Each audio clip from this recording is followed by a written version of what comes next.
Hey everybody, this is Comics Villain, doing another video today, and this is going to be well, an article on Star Wars Galaxy's Edge, since it just recently opened up. Not fully for everyone, it's actually for those that have registered previously. I think it was like a month ago. They had a thing where you can go on their website and you can register to actually participate in, the first month or so of it being opened up. So it was limited and it sold out within the first hour or two, like that the morning that they put out the registration for it. And also there were other people that were able to get in as well. Actually, I think even before then, which was those who got who got a room at one of the Disney hotels. They were able to also go into the park. So there's quite a few people there. If you saw some of the videos, you'd know as well. Or if you were there, man, if you're there, oh man, I'm really jealous right now. Well, I also saw the video of it was the nighttime introduction for Galaxy's Edge. They had quite a few people there. A few big people like Mark Hamill, Harrison Ford, Billy D. Williams, who else? George Lucas. I want to say the CEO of Disney. What's his name? Bob Iger? Bob Iger? I don't know. So they got them there. They were, talking up like the Millennium Falcon, the land.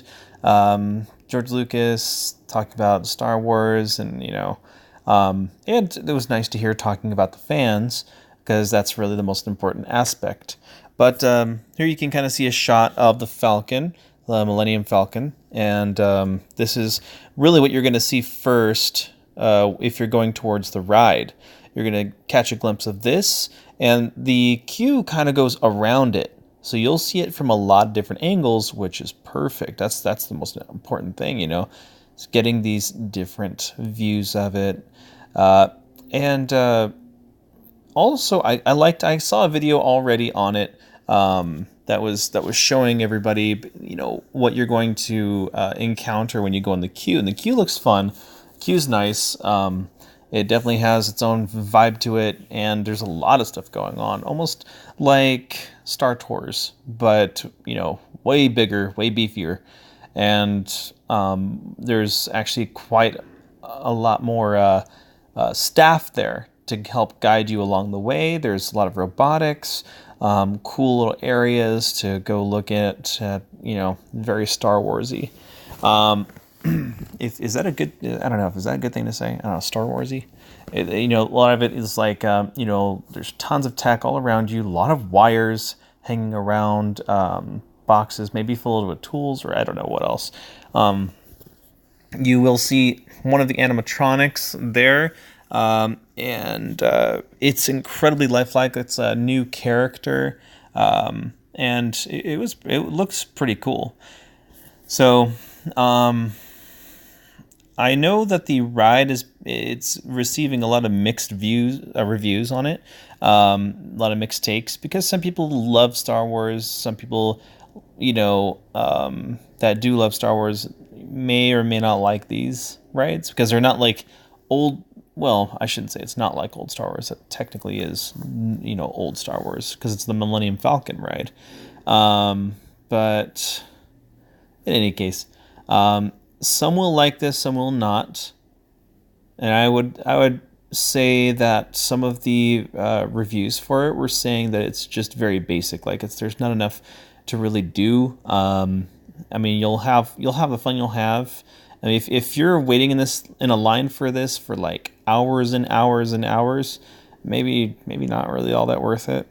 Go on a time where. What I recommend more than anything else, because I've done this with my wife, is we would go early morning. We'd get in, and then rope drop happens. And if you are able to get yourself into Galaxy's Edge that morning, if you're able to do that, perfect. Then, have at it, because the line's not going to be that crazy. Later on in the day, you better believe it's going to be crazy. I guess to a point, because my understanding is there's a digital queue for it. So you're going to go into the park, request to be able to go in. Then when it's your time, you go over there. I assume they're going to have, a little intake system where, you'll probably bring your phone up or you'll bring something up to where you can try to get in later. Maybe they're going to do like sort of a fast pass system for this. You can get like a ticket and then, or maybe it'll scan your card, your pass or your ticket, whatever. And then when it's finally your time, maybe you'll be notified somehow. I don't know how that would work actually. I really don't know how they're going to do this. I would assume that if you don't use the app, then you're probably not going to be able to get in. But there's no real details exactly that I've seen. I'm sure there might be something, but who knows? That feature won't be out at least till a month later from now, or so, like around a month. I'm going to say it's supposed to happen in June, that they're going to let the rest of the public in. But that digital queue is going to prevent it from getting overflowed, because if this new land becomes overflowed, too many people, I mean, the line's going to be too much for them to handle.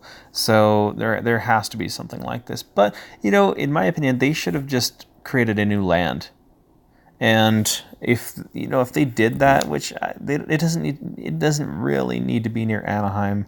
That's a cool thing, if it is in Anaheim, it's close enough. But I don't know, if they decide one day they're going to expand past the borders of Disneyland, which, let's be honest, I think that's going to become a reality one day.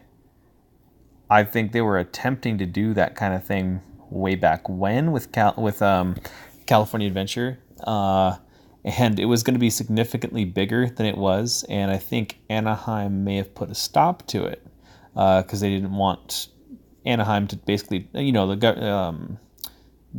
it's the city council or maybe it's California, I don't know, but they prevented Disney from getting way bigger than they are right now. But that's not necessarily stopping Disney. That really isn't stopping them. They're still buying up land. They're buying up different buildings. They're doing all sorts of things, buying up homes. There's a special realtor out there that actually works for Disney, and I suppose it's sort of a secret / not so much a secret who it is.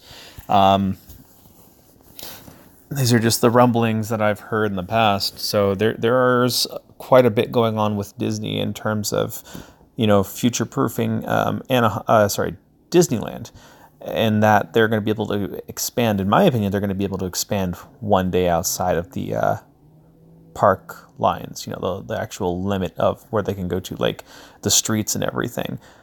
I think they're going to do that eventually. So we'll see. We'll actually see what happens. It's going to cost them quite a bit, but at the same time, when they're pumping out movies, like, what you have to wonder is collectively how much Disney actually has in terms of all of their movie profits.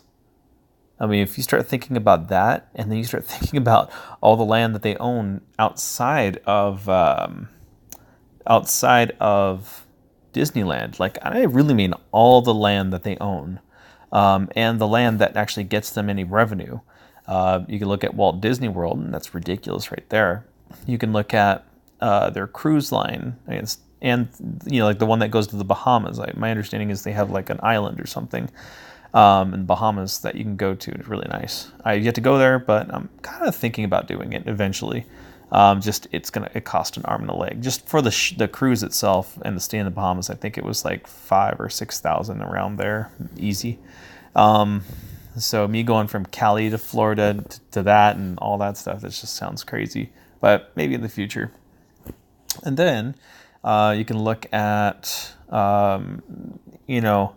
Paris. I think Disney took over control of Paris, Disney Paris, which used to be Euro Disney.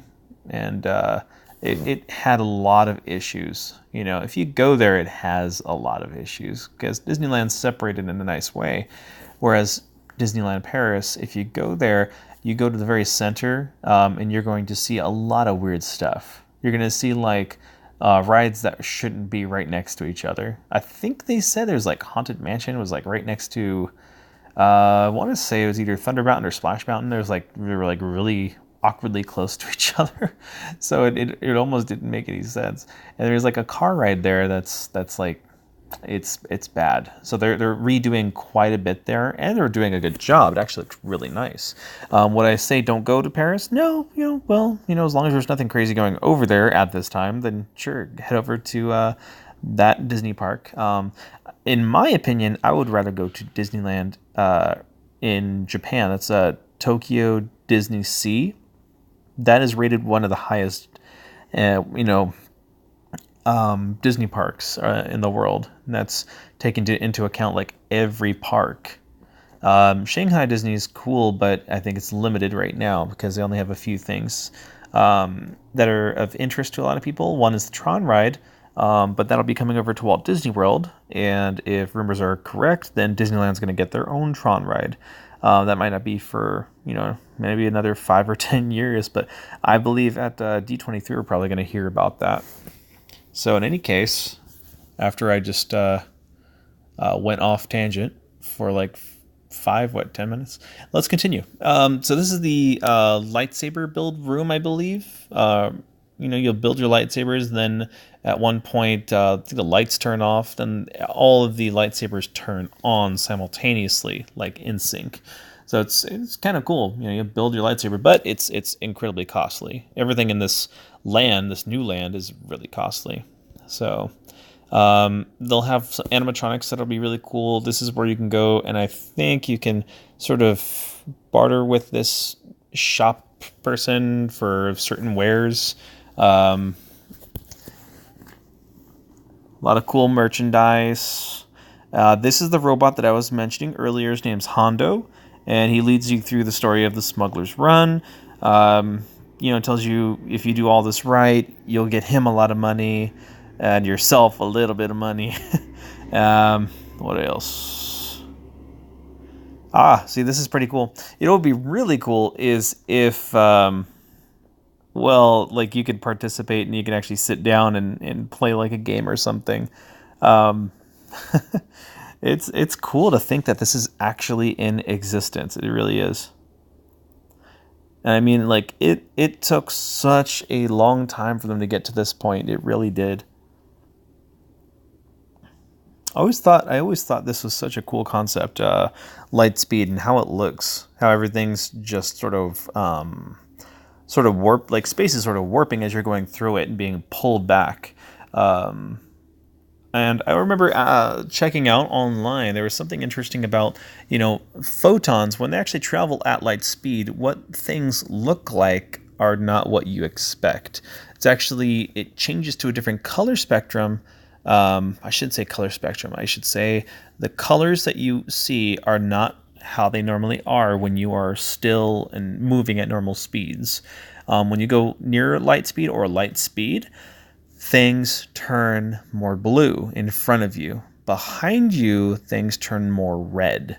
And it's weird. I don't, I'm not going to say I fully understand it. I only know that aspect of it.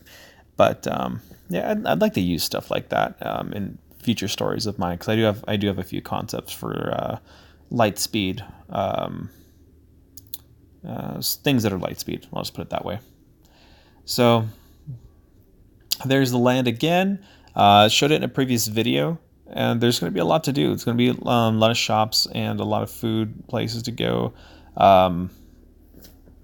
After sort of checking out the videos, I want that Boba Fett. Oh, it was really cool. I saw a video in one of the shops where there was a, built to scale and fully functional R2-D2. And I guess someone controls it from a distance and brings it up to like guests, moves it around, talks with it. And it's really such a cool feature, because you'll see characters like R2-D2. I haven't seen 3PO yet, but I wouldn't doubt that he's somewhere in there in the park. You see Chewie and Rey, but of course they're coming from like the Star Wars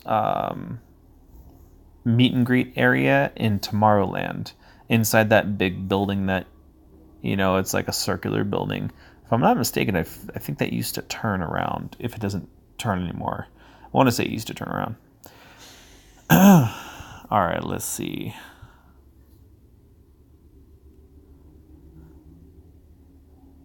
I think this is one of the restaurants. I know there's one shop that allows you to build droids. You get like a cart, and then you start putting stuff in and fixing it up, putting it together, and turning it on. Costs quite a bit, but yeah. So, if you guys are interested in going to Disney for Galaxy's Edge, you're gonna have to wait a little bit unless you already have, a way in. If you don't, it's what it is. Oh, looks like there it is. If you don't have a reservation, you have to wait until the 24th. Okay, so this whole thing goes from the 31st, which I believe is today, to the 24th of June.